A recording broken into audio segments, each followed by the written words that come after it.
Welcome to Dig, a history podcast.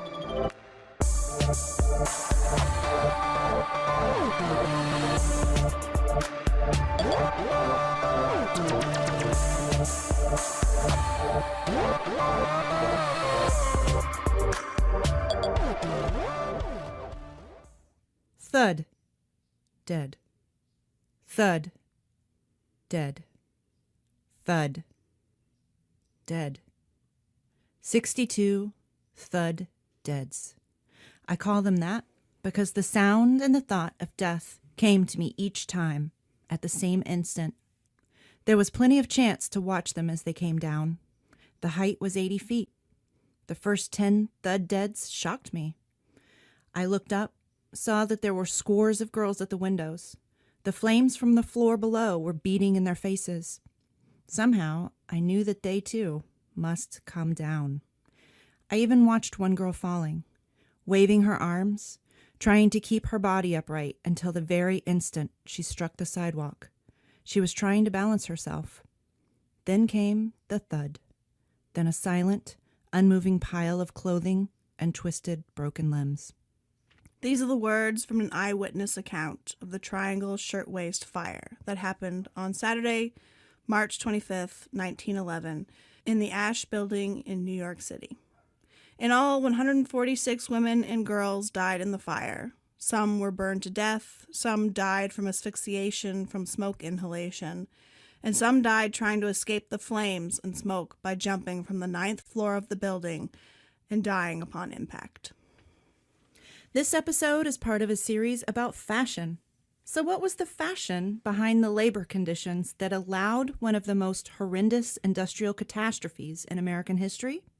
The shirtwaist, a style of shirt that took Gilded Age and Progressive Era fashion by storm. I'm Elizabeth Garner-Mazurek. And I'm Averill Earls. And we are your historians for this episode of Dig.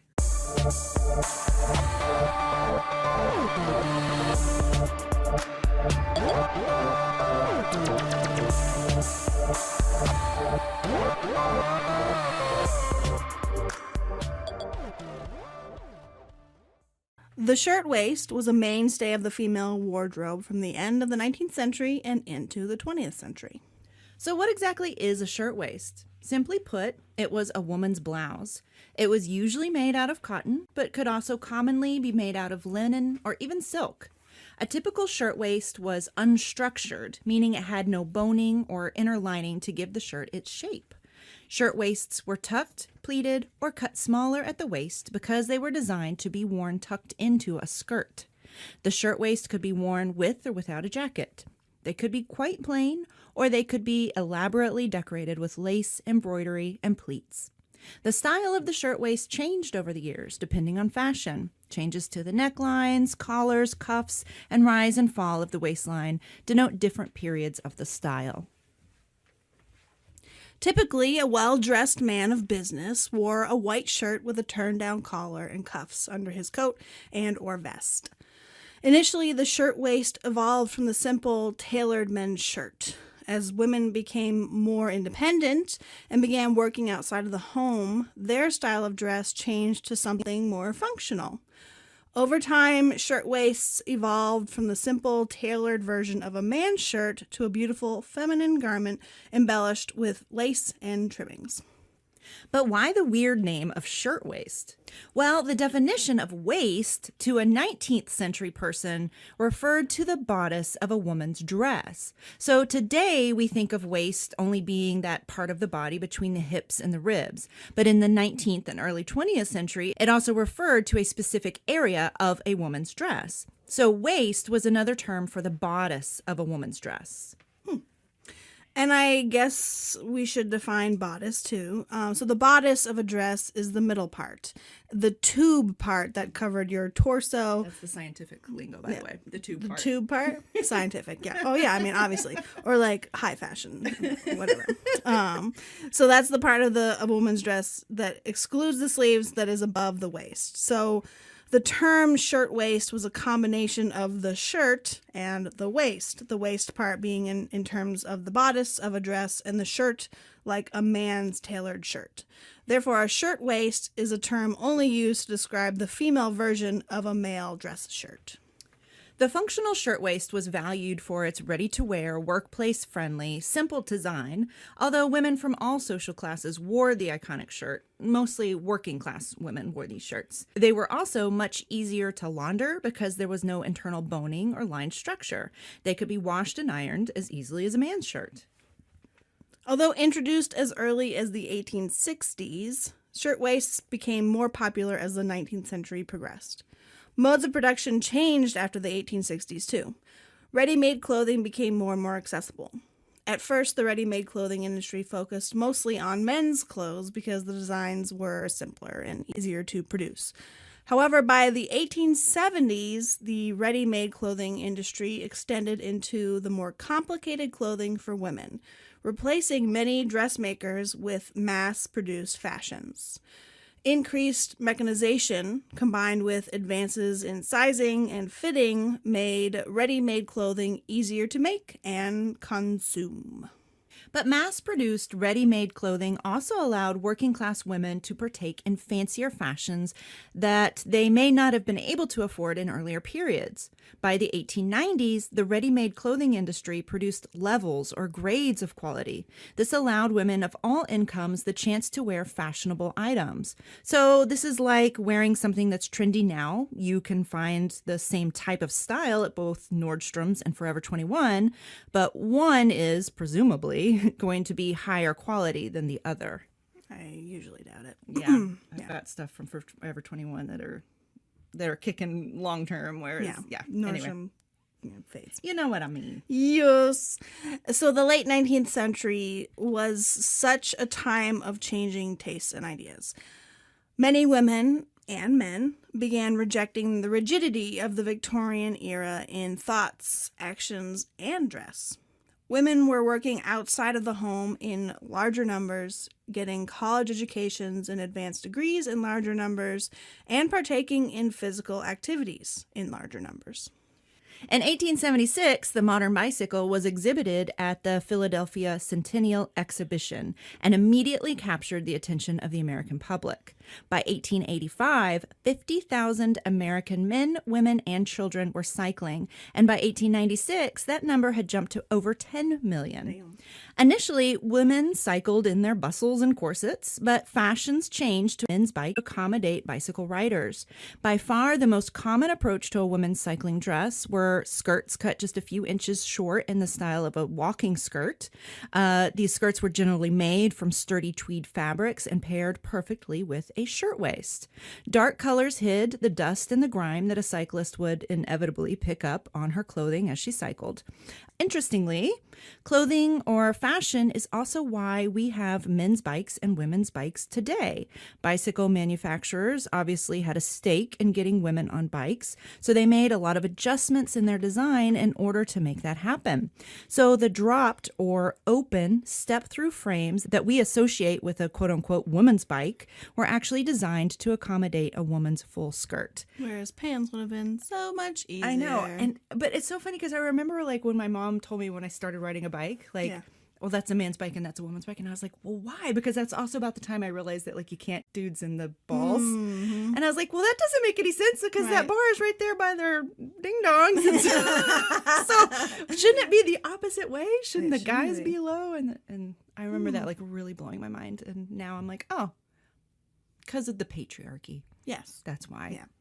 Another cultural phenomenon was going on during the late 19th century was something called the aesthetic dress or rational dress movement.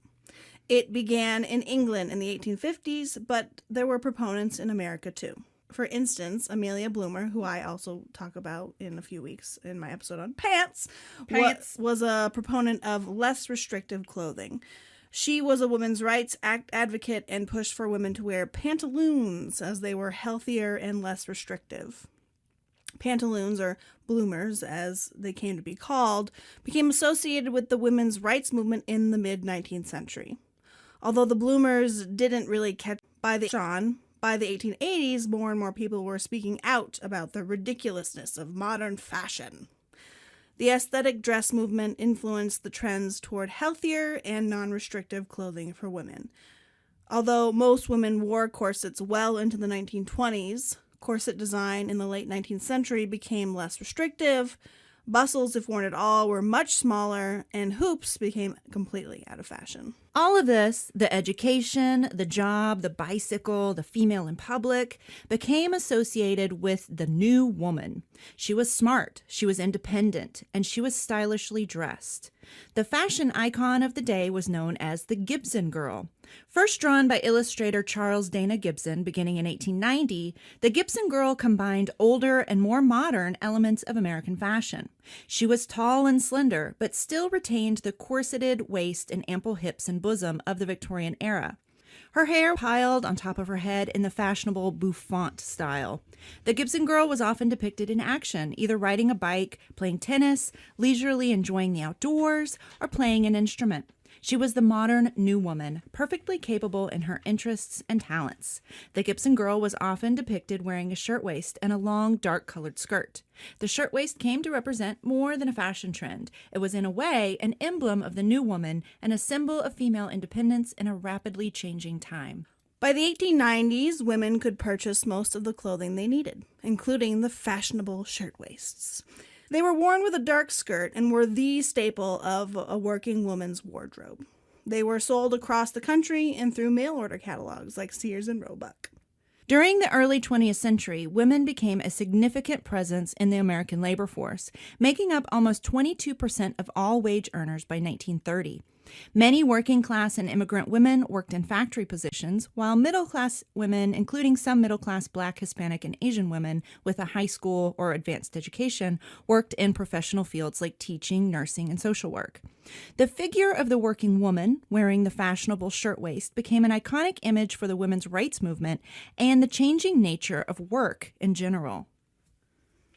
The production of shirtwaists was a super competitive industry at the turn of the 20th century.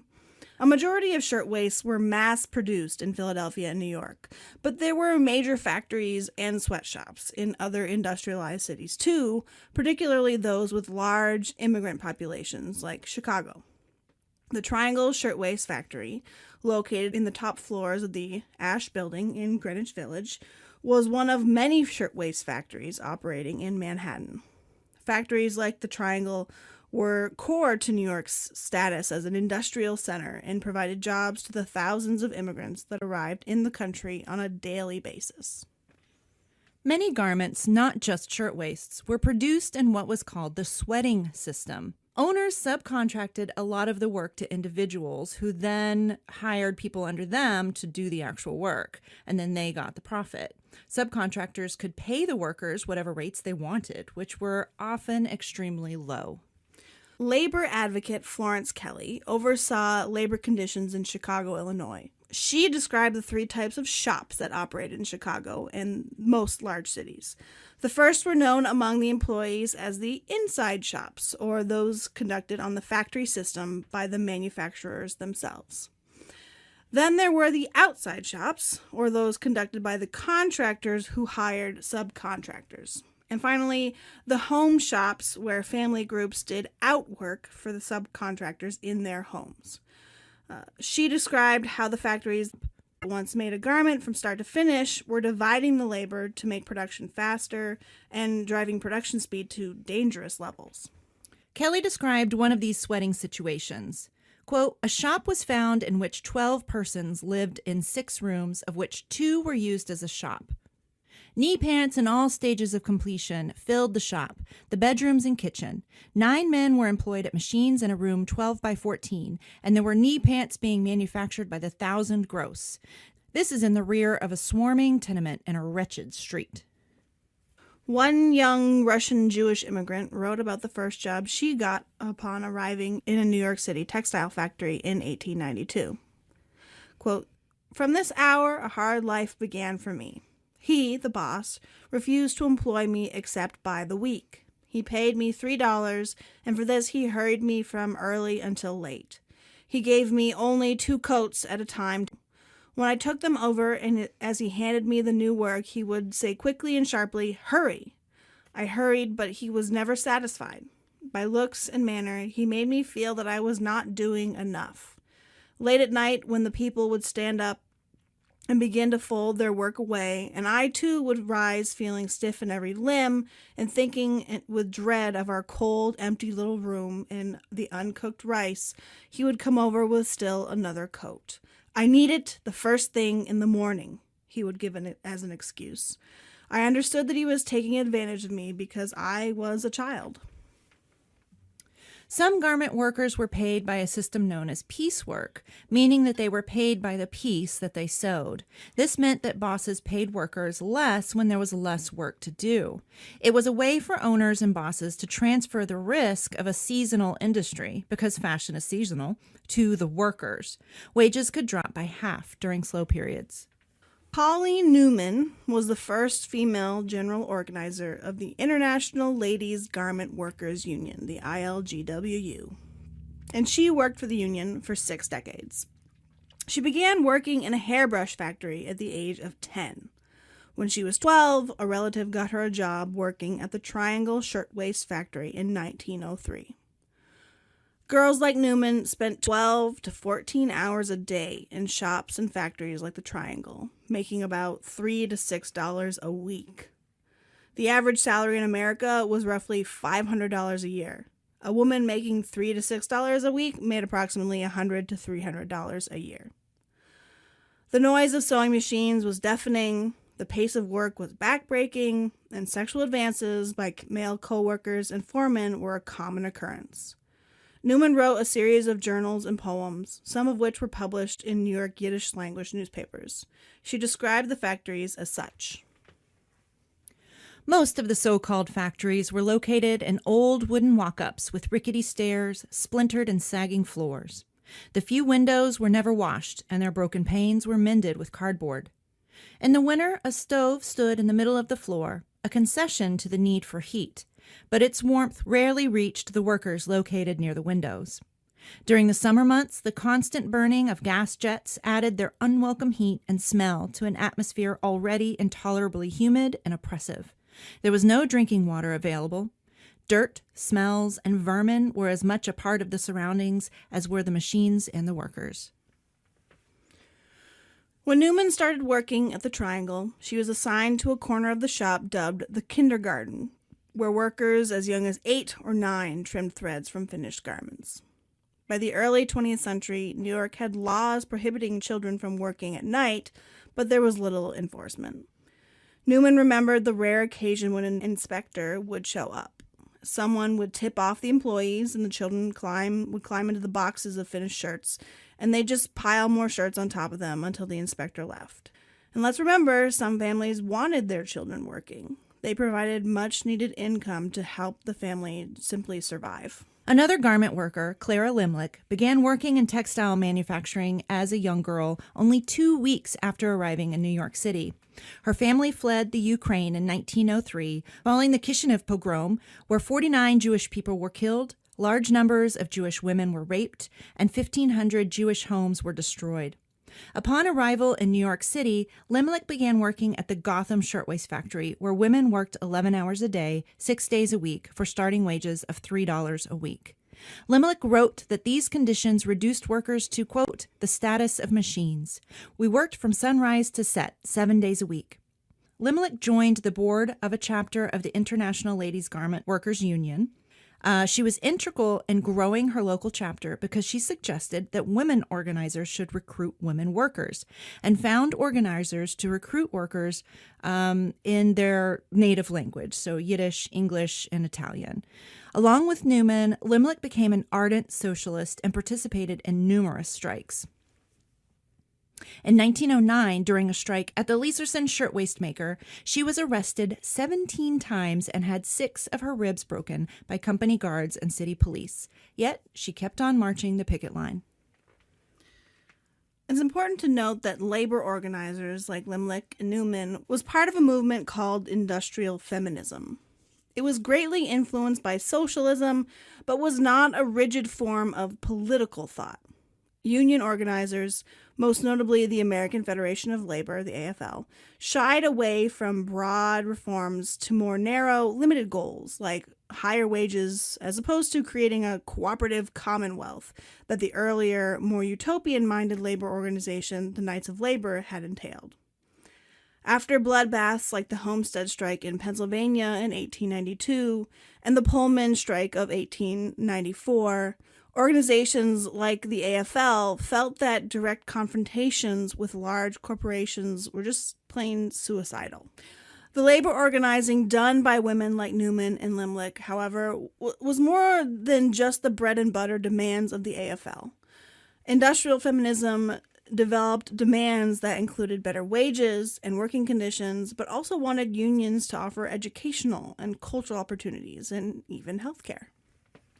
On November 22nd, 1909, only 2 months after having her ribs broken on a previous picket line, Limlick stood in front of thousands of shirtwaist workers at the Cooper Union in New York City. The crowd had gathered to listen to a group of mostly male union officials. No working women were scheduled to speak, and after a few of the men had spoken, Limlick took over the podium and moved for a general strike. Speaking in Yiddish, she boomed, "I am a working girl, one of those who are on strike against intolerable conditions. I am tired of listening to speakers who talk in general terms. What we are here for is to decide whether we shall strike or shall not strike. I offer a resolution that a general strike be declared now." After rounds of applause, Limlick and the thousands in attendance took a Yiddish oath to strike the following day, pledging, "If I turn traitor to the cause I now pledge, may this hand wither from the arm I now raise." That's badass. The next day, New York City awoke to a strike of roughly 20,000 garment workers, mostly teenagers and women. The movement that culminated in the uprising of the 20,000 had began with strikes against the Leeserson Company, the Rosen Brothers, and the Triangle Shirtwaist Company. Now it had spread to the entire city. It was the largest strike ever in female-dominated industries. The strike, dubbed the Uprising of 20,000, is often talked about as a spontaneous strike, but nothing could be further from the truth. It's like the myth of Rosa Parks being a little old lady that was just too tired to give up her seat. No. Parks was a labor organizer and a civil rights organizer, and she was trained and ready to do what needed to be done to push the movement forward. The uprising of 20,000 was very much in the same vein. Limlick, Newman, and countless other organizers had been working towards a strike of that magnitude for 3 years, and working women had been listening, learning, and organizing. The Uprising of 20,000 strike lasted for over 2 months. The strike was organized and held by the ILGWU and workers, but they had support from the Women's Trade Union League, WTUL. Almost immediately after the strike started, police and hired thugs began violently beating and hauling off striking women. They called them streetwalkers and tried to tie their activism to sexual misconduct and delinquency. Grrr. The WTUL helped the striking workers with funds and access to the press. Anne Morgan, daughter of J.P. Morgan, with the help of other wealthy New York women, formed a WTUL committee to help the strikers avoid abuse from the police and hired thugs. They were named the Mink Brigade, which is a terrible... Mink, because they wore minks. Yeah, because they were like, J.P. Morgan's daughter. I know, like, this bitch is rich. She's like head to toe in minks. But like, really? It's like the Ghostbusters lady. And it comes to like, oh my God. So they were named the Mink Brigade. But they went out and walked the picket line with the young immigrant strikers because the police were less likely to beat up New York City's most respectable women. When strikers were arrested, committee members often paid their fines, and the committee even brought legal action against the police. Solidarity! And it's really hard to overstate. Well, you say solidarity, but then later, actually, Anne Morgan bows out because she feels that they're being too socialist. So, damn her! You know, like, And it comes, it goes. grow a pair of ovaries. But it's really hard to overstate how massive this strike was. 20,000 people. Just think back to the first women's marches in January 2018 and how the streets were filled with protesters in city after city. That's what the uprising of 20,000 was like. And it also was mostly women and girls and teenagers. And remember, this is before women had the right to vote. Many strikers didn't even speak English. The strike crippled the shirtwaist industry for 2 whole months. Strikers won some concessions from several shirtwaist factories for better wages and shorter hours. Overall, however, the success of the strike was a mixed bag. Some shirtwaist workers were able to gain union recognition in their factories. Larger and more powerful companies, like the Triangle Shirtwaist Company, refused to recognize unions in their factories. The Triangle Waist Company was located at 23 Washington Place in Greenwich Village, at the northern corner of Washington Square East. The factory, like many others, paid low wages for long hours in dangerous conditions. The owners of the Triangle, Max Blank and Isaac Harris, were known as the Shirtwaist Kings and had made millions of dollars off the fashion trend. Surprisingly, however, the Triangle factory was in many ways a model factory, all things considered. The Ash Building was actually one of the newer skyscrapers in the city. It was nicer than many dingy backroom sweating factories. The new, larger factories offered a better, brightly lit environment where factory owners could crowd hundreds of mostly women onto the shop floor. Alternatively, it gave workers the opportunity to socialize. Young women like Newman and Limlick made lifelong friends working on shop floors just like the Triangle. The loft space allowed for large banks of electric sewing machines and enabled all aspects of the business, from the initial cuts to distribution, to be conducted under one roof. What this meant, however, was demand of production was higher. Mechanization was higher in new shops like this, and so output and production speed was drastically increased. So basically, you had to work just as hard or harder because now you had a faster sewing machine and had the potential of making more finished pieces in a day. The factory was terribly overcrowded, and the layers of loose threads and fabric clippings accumulated under the tables and clung to women's clothing and hair. Fire broke out in the Triangle Shirtwaist Company near closing time on Saturday, March 25, 1911, in the top floors of the Ash Building. The Triangle Shirtwaist Company took up the top 3 floors of the building, so the 8th, 9th, and 10th. The fire started on the 8th floor at about 4:40 in the afternoon.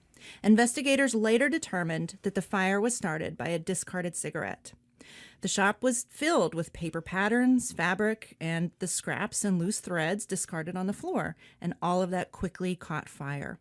Workers inside panicked and ran for the exits all at once. The building had an internal switchboard operator who called up to the 10th floor to alert the office workers and owners of the fire. Many of the 10th floor employees, including one of the owners, Max Blank, and 2 of his daughters, managed to make it onto the roof. The adjacent building was part of NYU, and a law professor and his students heard the screams and saw the fire and the people desperately making it onto the roof. The NYU building was a little higher than the Ash Building. Students grabbed some ladders and ran to their building's roof, then lowered the ladders down to the people below. Everyone that made it to the roof managed to escape. Many people still inside were not as lucky. No one alerted the 9th floor of the fire that had started on the 8th floor. The 9th floor was packed. Every available space on the shop floor was taken up by a sewing machine. There were about 300 machines on the floor. Once the fire reached their floor, workers panicked and rushed the exits, just as they had done on the 8th. About 100 people escaped on the elevator. The elevator made about 15 trips up and down. When the elevator car went down, people would jump into the shaft to try to make it out. The fire spread fast. It burned through 3 floors in 18 minutes. The fire department was on the scene quickly. The fire alarm was raised at approximately 4:45 p.m., and the fire department arrived just minutes later. But by this point, women were standing on the window ledges or were seen pressing against the windows on the 9th floor. The firefighters got out their ladders, but they only reached as high as the 6th floor, 30 feet below the 9th floor. Thousands of people had gathered on the street below. One of those people was Frances Perkins, who would later become FDR's Secretary of Labor and one of the masterminds behind the New Deal. Years later, she remembered that awful day. I remember that. The accident happened on a Saturday. I happened to have been visiting a friend on the other side of the park, and we heard the engines, and we heard the screams, and rushed out and rushed over where we could see what the trouble was. We could see this building from Washington Square, and the people had just begun to jump when we got there. They had been holding until that time, standing on the windowsills, being crowded by others behind them, the fire pressing closer and closer, the smoke closer and closer. Finally, the men were trying to get out this thing that the firemen carry with them, a net, to catch people if they do jump. They were trying to get that out, and they couldn't wait any longer. They began to jump. The window was too crowded, and they would jump, and they hit the sidewalk. The net broke. They fell a terrible distance. The weight of the bodies was so great, at the speed at which they were traveling, that they broke through the net. Every one of them was killed. Everybody who jumped was killed. It was a horrifying spectacle. We had our dose of it that night and felt as though we had been part of it all. The next day, people, as they heard about it in all parts of the city, they began to mull around and gather and talk. More than 90 people jumped to their deaths from the Ash building. One woman, Rose Oringer, survived the jump but died in the hospital later that night from internal bleeding. Later, survivors told of how they tried to open the 9th floor doors into the Washington Place stairs. They believed, and many still do, that the doors were deliberately locked. The owners had frequently locked the exit doors in order to prohibit theft. Additionally, the 9th floor fire escape in the Ash building was blocked a few stories down, and as people climbed out onto it, it bent and broke under their weight. The New York Times reported that the city coroner was overwhelmed and sobbed like a child among the bodies being laid out. A firefighter said that he saw bodies that had been melted together. During the search and cleanup phase, women and girls' charred bodies were pulled out of the 9th floor windows and lowered to the ground on a rope. Many of the bodies were charred beyond recognition. One mother was only able to identify her daughter because of the stitching on her stocking. Even if the doors hadn't been locked, there still weren't adequate fire safety measures inside the building. And remember, the Ash building was a fairly new building. The stairways were 2.5 feet wide. The doors opened in, not out. There was no sprinkler system throughout the building, although sprinkler systems existed at the time. The fire chief, Edward Croker, had been pleading for years previous for improved fire safety, but remember, lawmakers are the ones that set regulations and appropriate funds for fire departments and everything else. And there was no political will to meddle with private business. Fire drills existed at the time, but many places wouldn't do it because it would disrupt the workday. Dollars would be lost. Basically, the law didn't require any of the fire safety measures that can save lives in an emergency like this. Despite the push of many progressive-era reformers, government had not gotten involved in protecting worker safety at this time. There was a prevailing notion that regulations stifled business, that it was an owner's right to do and run his company how he saw fit. Laissez-faire capitalism trumped workers' freedom to work in safe environments for a livable income. Rose Schneiderman, a major leader in the Women's Trade Union League, spoke at a mass memorial service held for the victims of the Triangle Shirtwaist Fire and summed up the feelings of many in the labor movement. I would be a traitor to these poor burned bodies if I came here to talk good fellowship. We have tried you, good people of the public, and we have found you wanting. The old Inquisition had its rack and its thumbscrews and its instruments of torture with iron teeth. We know what these things are today. The iron teeth are our necessities. The thumb screws are the high-powered and swift machinery close to which we must work. And the rack is here in the fire trap structures that will destroy us the minute they catch on fire. This is not the first time girls have been burned alive in the city. Every week I must learn of the untimely death of one of my sister workers. Every year thousands of us are maimed. The life of men and women is so cheap and property is so sacred. There are so many of us for one job, it matters little if 146 of us are burned to death. We have tried you, citizens. We are trying you now. And you have a couple of dollars for the sorrowing mothers, brothers, and sisters by way of a charity gift? But every time the workers come out in the only way they know to protest against conditions which are unbearable, the strong hand of the law is allowed to press down heavily upon us. Public officials have only words of warning to us, warning that we must be intensely peaceable. And they have the workhouse just back of all their warnings. The strong hand of the law beats us back when we rise into the conditions that make life unbearable. I can't talk fellowship to you who are gathered here. Too much blood has been spilled. I know from my experience it is up to the working people to save themselves.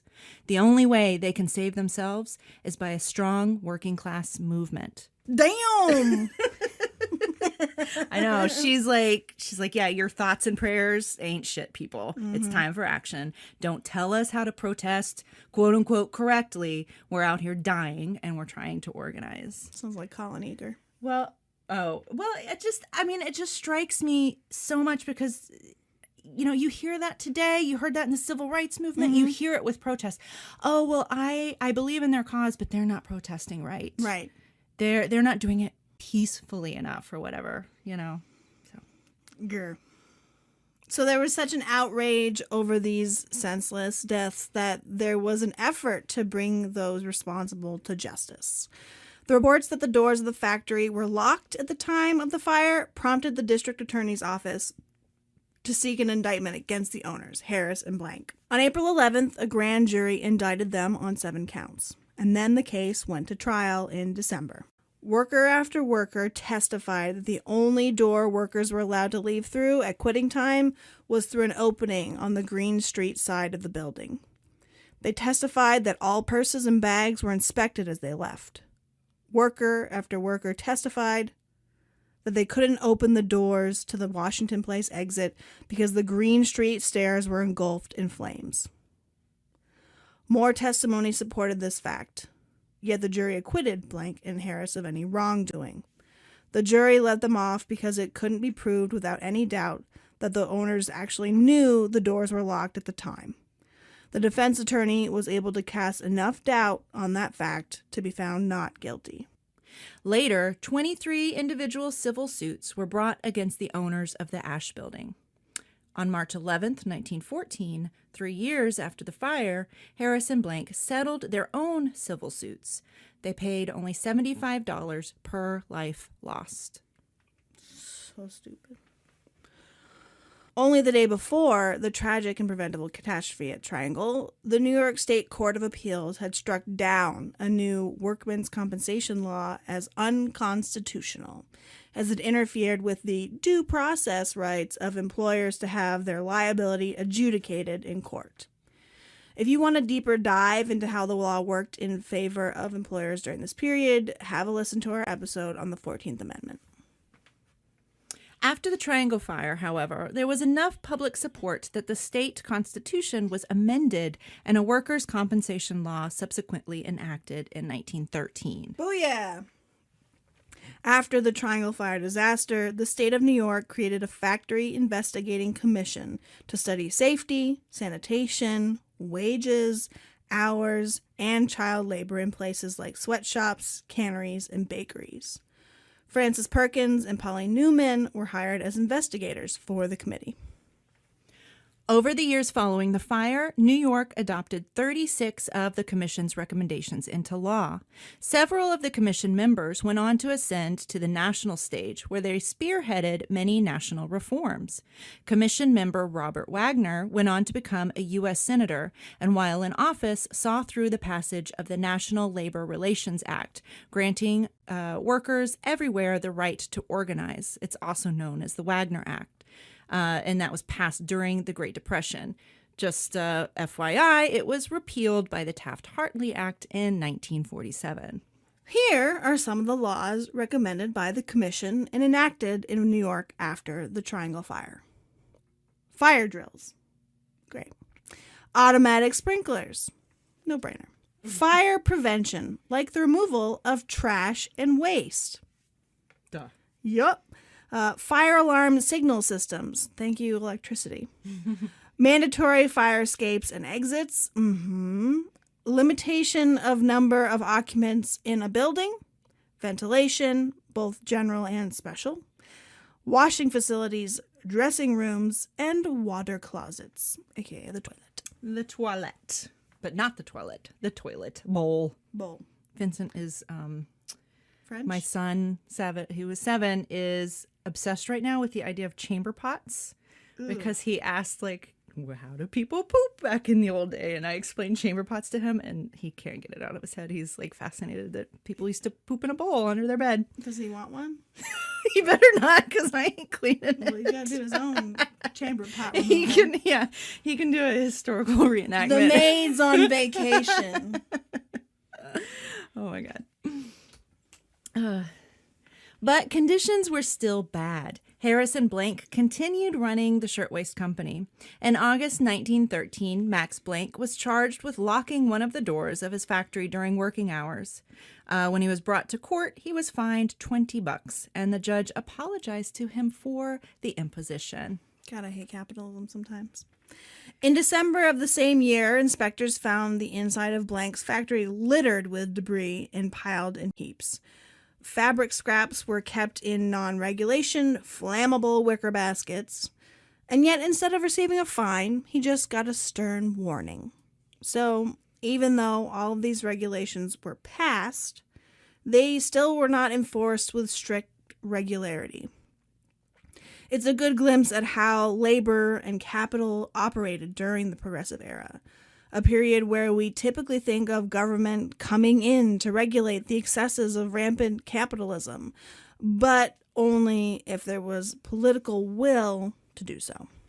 But the garment worker strikes and the uprising of 20,000 and the Triangle Fire did ignite a labor movement. It served as a training and organizing ground for working women like Rose Schneiderman, Clara Lemlich, and Paula Newman. And it served as inspiration for others like Frances Perkins and Robert Wagner. Frances Perkins, like I mentioned earlier, went on to become FDR's Secretary of Labor and the first woman to serve as a cabinet secretary.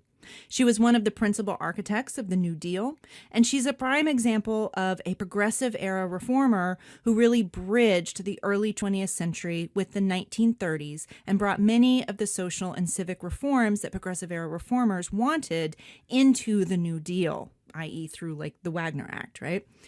She was quoted years later saying that the New Deal was, quote, based really upon the experiences that we had in New York State and upon the sacrifices of those who we faithfully remember with affection and respect died in that terrible fire on March 25th, 1911.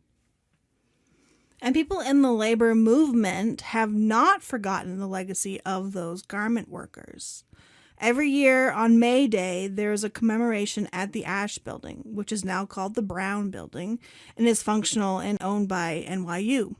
Every year, the Remember the Triangle Fire Coalition organizes events to commemorate the fire and bring awareness to the needs of workers today. We've got some book recommendations in our show notes if you'd like to read up on current sweatshop labor and the labor movement in general. Now, since this episode is part of our fashion series, we'd be remiss to not go back to the shirt that started it all, the shirtwaist. What happened to the shirtwaist? Well, in fact, by the 1920s, the tightly laced mutton sleeve look was out. and a straighter, flatter, more athletic-looking figure was in. Young, fashionable women didn't wear corsets anymore, or at least the body-morphing wasp or hourglass shaping kind of the previous generation. One reason the corset fell out of style was on account of World War I. Corsets used metal boning to shape women's bodies into the hourglass figure so popular in the 19th century. But metal was needed for ammunition and other military supplies. So in 1917, the U.S. War Industries Board asked American women to stop buying new corsets. At about the same time, the bra started being mass-produced. Women didn't stop wearing figure-changing clothing, however. The metal-boned corset just gave way to other forms of ridiculous and stupid and body-shaping foundations like girdles, or what we would now call body shapers. Thanks, Kardashians. Additionally, it seems like the aesthetic clothing movement finally took over, and tight lacing gave way to more comfortable, movable styles. And so the shirtwaist fell out of fashion as style changed. Of course, women still wore skirts and blouses, but the language or nomenclature changed too. The term shirtwaist was used until the 1920s. Afterwards, the more common term used was blouse or shirt. And this is one of those fundamental American questions. What does freedom mean? Does freedom mean freedom of the market? Freedom of capital? Of owners to do with their businesses and investments what they will? Or does freedom mean freedom from want? Freedom to live and work and produce in a safe environment? It's really a fundamental question in our republic, and we are honestly still grappling with it to this very day. Make sure to follow us on Facebook, what else? Twitter, Instagram, Pinterest. All of the things. Join our Facebook group at Dig History Pod Squad. Leave us a review, subscribe. And so make sure to check out our show notes at digpodcast.org. We've got a bunch of books and some documentaries. There's also some audio you can listen to, all regarding this labor movement, garment workers movement, and then the Triangle Shirtwaist Fire in general. So all that's listed in our show notes. And before we go, we want to give a little shout out to one of our awesome listeners who left us a review on Stitcher, actually. This is from the Muffin Con. Number one, awesome screen name. That's great. But the title is Mind Blowing. I really dig history. It's great to get down into the depths of history and have my mind be taken to the lesser known pockets that the Dig folks have mined. I especially enjoy the Women's Reproductive Health series. I couldn't fathom family planning before hormonal birth control, and the sheer number of usage were astonishing. It was really mind-blowing to find out how far we have come and why it is important. Aside from that particular series, the rest of the episodes are great as well. I have learned so much, and I really love and appreciate the episodes with non-dominant cultural themes and touching on race and class and gender in the world and all the things. Anywho, yeah, they're great. Listen in and learn a lot. Well, thanks, Muffin Con, for listening and for those very punny and kind words. Tune in next week for another episode from your favorite historians here at Dig. We love you. Goodbye. Bye.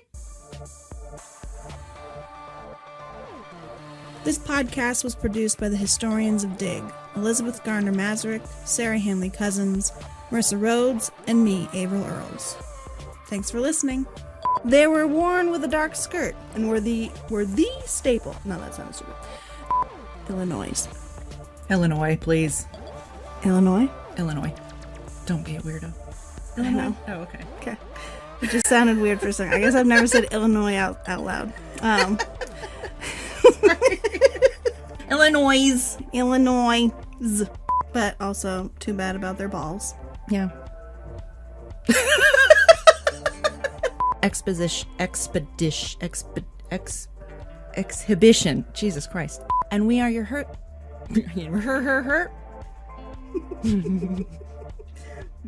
A dark skirt. Ooh, almost said skirt. Skirt. They're skirting, girt.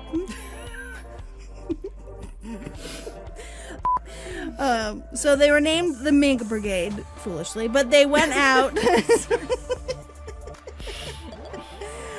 Do you know the muffin con, the muffin con, the muffin con? Do you think this is Marissa?